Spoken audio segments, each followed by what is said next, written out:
Hi, in this lecture on public administration, we shall be focusing upon or studying about contributions by Dwight Waldo in comparative public administration. So let's get started. Before going deeper into the theory offered by Dwight Waldo, we need to understand that he was an American political scientist based in the United States, and in the 20th century context, he has offered his theory of modern public administration, how it should evolve, what are the various considerations that will be impacting this process of evolution. He has also been vocal against identification or portrayal of bureaucracy or even the government machinery or administrative authorities with respect to the technical nature of their tasks. So that is how the Waldo has based his theory. Waldo's perspective on public administration came in 1940s and later period, which is basically a part of the politics approach or an approach that propounds that the public administration cannot be separated from the political developments of the time, or the at least decision making in public administration is more influenced by the politics of day. At this time, there was one classical approach which tried to give more emphasis to the institutional aspect of decision making. So they said it is the institution which is more important rather than the officials who are heading that institution or the representatives that are heading that institution. On the other hand, there was also a new approach coming into existence which we now know as behavioral approach.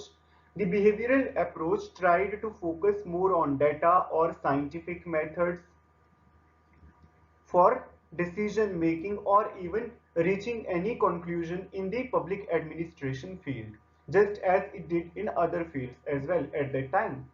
But this correction has been made by the post-behavioral movement itself, that the values too are needed when the decision making is being done. So Waldo basically said that the decisions which are being made in the field of public administration or the functions that are being performed by the public administrative authorities are influenced by the politics of the day. For example, which political party is in the governing power will determine what kind of decisions are being taken by that government. For example, there can be a right-wing party or a left-wing party in a certain country, or there can be a liberal government or a conservative government in a country. In United States, where this approach has developed, we have two-party systems, or at least two parties are dominant there. There is Democrats and there are Republicans. So the political context of the day also determines the decision making of the public administration. Therefore, politics or the policy cannot be excluded from the study of administration or the field of public administration. Similarly, there cannot be any separation between the facts from the values.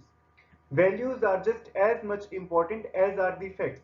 Facts alone cannot determine the policy objectives or welfare measures of the government even. Then there is also an idea wherein the behavioral approach was trying to be more scientific or trying to make the discipline more scientific, be it in political science or in public administration. But thinkers or scholars like Waldo came with an explanation that the public administration was a discipline which was more of an art than a science. Basically, it involves decision making based on the value considerations. It involves a perspective of the social changes that are happening around or the political developments that are happening around. And based on those observations, which are actually of qualitative nature rather than quantitative nature, which can be put in a scientific method, and therefore it is more of an art rather than a science.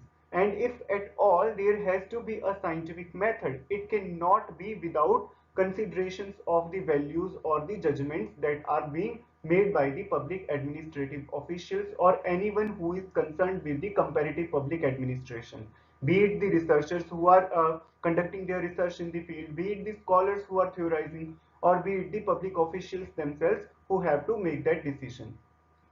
Now, since the administration cannot be separated from the politics, what we have to understand here is that the public administration is separate from the private administration.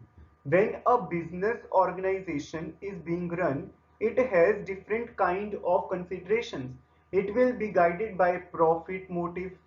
It will be guided by growth of the organization, for example. But when we are studying about the public administration, the purpose here is to serve the public. There is no profit motive as such.